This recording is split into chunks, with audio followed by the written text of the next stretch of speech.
Welcome sa Tagalog Horoscope, ang iyong gabay sa pang-araw-araw na buhay.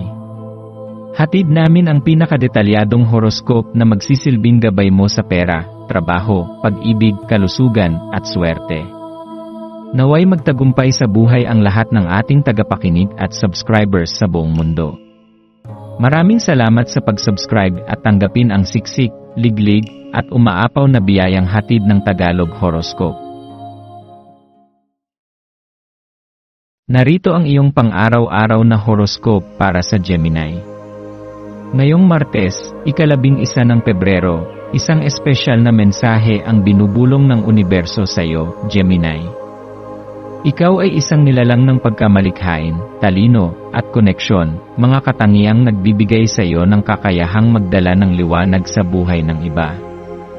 Sa araw na ito, muling nagpapaalala ang kalawakan na ang iyong inspirasyon ay isang biyaya, at ang iyong kakayahang magpahayag ng ideya ay may kapangyarihang humubog ng mga bagong pananaw at posibilidad. Sa pamamagitan ng iyong likas na talino, maaari mong gawing mas makulay at mas masaya ang iyong paligid. Bawat ideya at salita na iyong ipapahayag ay mag-aambag sa pagpapalaganap ng positibong enerhiya sa lahat ng iyong mga kasamahan. Sa ganitong mga pagkakataon, tandaan mo na ang iyong presensya ay may kapangyarihan upang magdala ng pagbabago at magbigay ng inspirasyon sa mga tao sa paligid mo. Kaya, gamitin ang araw na ito upang yakapin ang iyong pagiging malikhain at magbigay ng pagkakataon sa iyong sarili na ipahayag ang iyong mga iniisip at nararamdaman ng may tapang at sigla. Ang iyong mga ideya ay may potensyal na magbigay ng solusyon sa mga problemang hinaharap ng iba at magbigay ng gabay sa kanilang mga pangarap. Sa ilalim ng liwanag ng buwan ng Leo, pagbibigay ng boses sa iyong inspirasyon. Sa ilalim ng liwanag ng buwan sa Leo, isang masidhing enerhiya ang pumapalibot sa iyo. Ang init at kumpiyansa ng Leo ay nagtutulak sa iyo upang gamitin ang iyong tinig sa pinakamabisang paraan. Ang iyong mga salita ay may likas na mahika, kaya't gamitin mo ito hindi lamang upang magsalita, kundi upang magbigay ng inspirasyon, magdala ng kaliwanagan, at palakasin ang loob ng iba. Ito ang panahon upang yakapin ang iyong talento sa komunikasyon at ipahayag ang iyong sarili ng may kasiguruhan at katapatan.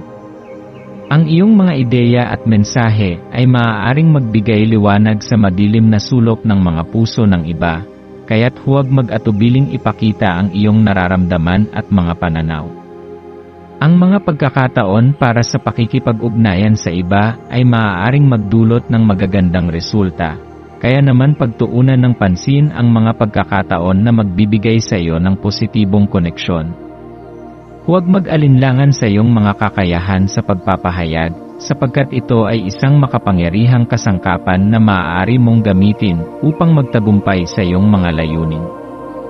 Ang iyong kaisipan at pananaw sa araw na ito, pagharap sa hamon ng pag-isip at pagtutok sa positibong pananaw. Habang lumilipas ang oras, maaaring maramdaman mo ang bahagyang tensyon sa iyong isipan. Marami kang iniisip, mga gawain, responsibilidad, o marahil ay isang mahalagang pagsubok na susukat sa iyong kakayahan. Maaari mong maramdaman ang bigat ng mga ito, ngunit tandaan na ang stress ay isa lamang pansamantalang balakid na maaaring matunaw kung pipiliin mong manatiling kalmado at nakatuon sa positibong pananaw. Sa kabila ng lahat ng iyong mga iniisip at nararamdaman, maglaan ng oras upang magpahinga at pagnilayan ang mga bagay sa isang mas mahinahong paraan. Ang iyong mabilis na pag-isip ay may kapasidad na magbigay ng mga solusyon sa mga problemang kinahaharap mo, ngunit kailangan mo ring maglaan ng oras upang makita ang mas malawak na larawan. Kung kinakailangan, magpahinga at hayaang ang iyong isipan ay mag-recharge upang bumalik na mas matalim at handa na harapin ang mga hamon na darating. Huwag mong hayaan na ang pagkabahala o pag-aalala ay magdikta sa iyong pag-isip. Sa halip, magtuon sa mga positibong aspeto at maghanap ng mga solusyon sa mga problema ng may kapayapaan sa iyong puso. Ang iyong pakikitungo sa iba, maging mapanuri at maingat, ngunit huwag mawalan ng pag-asa. Sa pakikisalamuha sa ibang tao, maging mapanuri at maingat. May mga pagkakataong ang enerhiya ng paligid ay maaaring magdala ng kalituhan o maling pagpapakahulugan.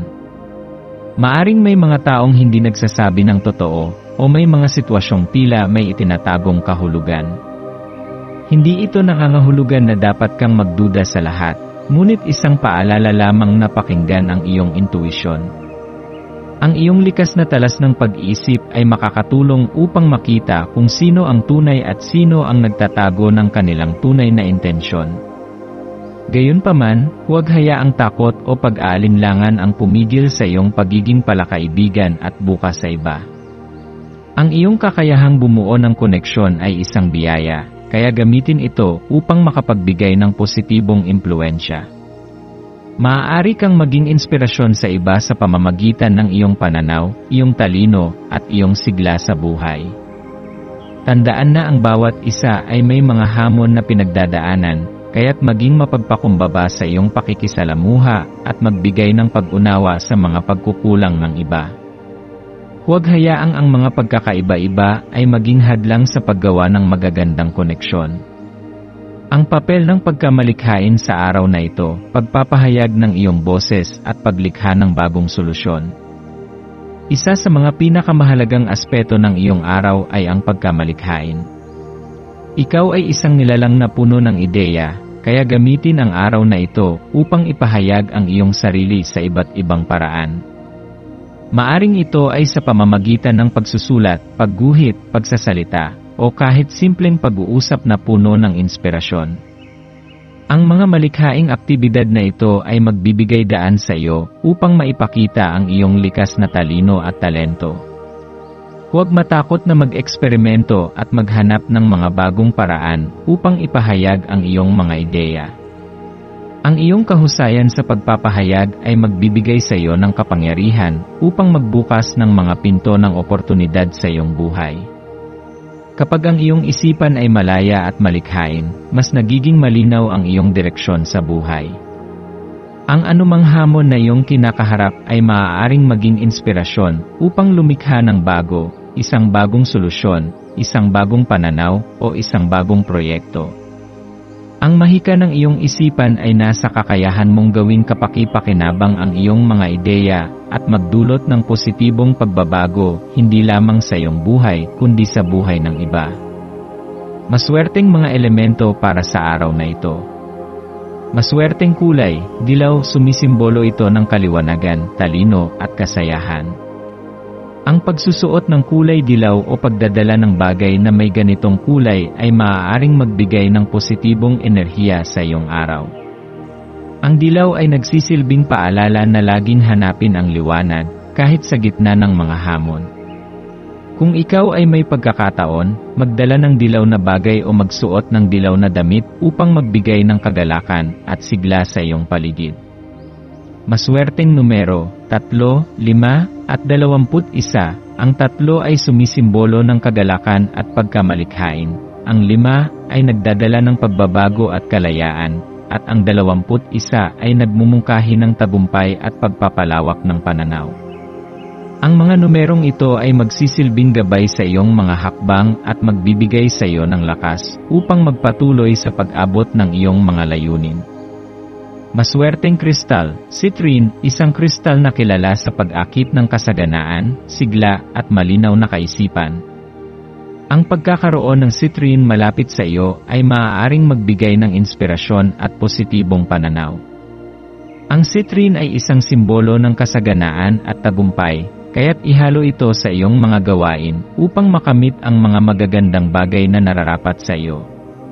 Maswerteng gawain, magsulat ng iyong mga ideya sa isang journal, makipag-usap sa isang tao tungkol sa iyong mga pangarap, o gumawa ng isang malikhaing proyekto na nagpapahayag ng iyong damdamin. Ang pagsusulat at paglikha ay isang mabisang paraan upang mailabas ang iyong mga iniisip at mapagtanto ang mga bagay na mahalaga sa iyo. Kapag ang iyong mga ideya ay nailabas, magugulat ka sa mga pinto na magbubukas para sa iyo. Payo at pagninilay para sa araw na ito. Ngayong araw, Gemini, yakapin ang iyong tunay na kakayahan bilang isang tagapaghatid ng inspirasyon. Ang iyong talino at kakayahang makipag-ugnayan ay hindi lamang para sa iyong sariling benepisyo, kundi para rin sa iba. Ikaw ay isang liwanag sa madilim na sulok ng mundo, isang tinig na nagbibigay linaw sa mga naliligaw. Huwag mong hayaang lamunin ka ng pag-aalinlangan o takot. Kung may mga pagsubok kang hinaharap, alalahanin mong ikaw ay isang nilalang ng posibilidad at kakayahan. Ang iyong isipan ay isang walang hanggang kayamanan ng ideya at solusyon. Gamitin ito upang malampasan ang anumang hadlang. Maging bukas sa mga bagong oportunidad at bagong pananaw. Minsan, ang kailangan mo lamang ay isang munting hakbang patungo sa hindi pa nalalampasang landas upang matuklasan ang isang bagay na tunay na mahalaga para sa iyo. Ang araw na ito ay isang paalala na ang iyong tinig ay mahalaga, ang iyong ideya ay may halaga, at ang iyong pag-iral ay may layunin. Huminga ng malalim, umiti, at yakapin ang araw na may tiwala sa sarili. Ang universo ay nasa iyong panig, at ang tanging kailangan mo lang gawin ay paniwalaan ito.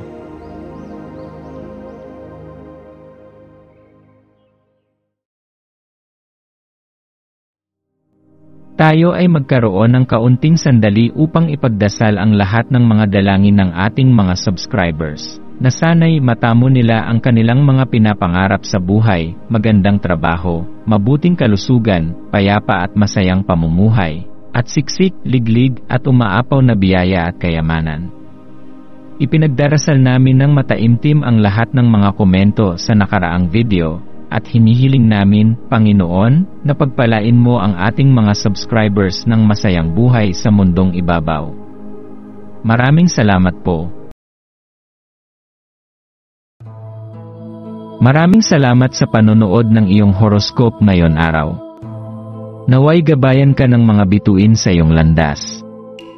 Huwag kalimutang mag-like, share, at subscribe para sa iba pang cosmic na kaalaman. Hanggang sa muli, manatiling konektado sa universo.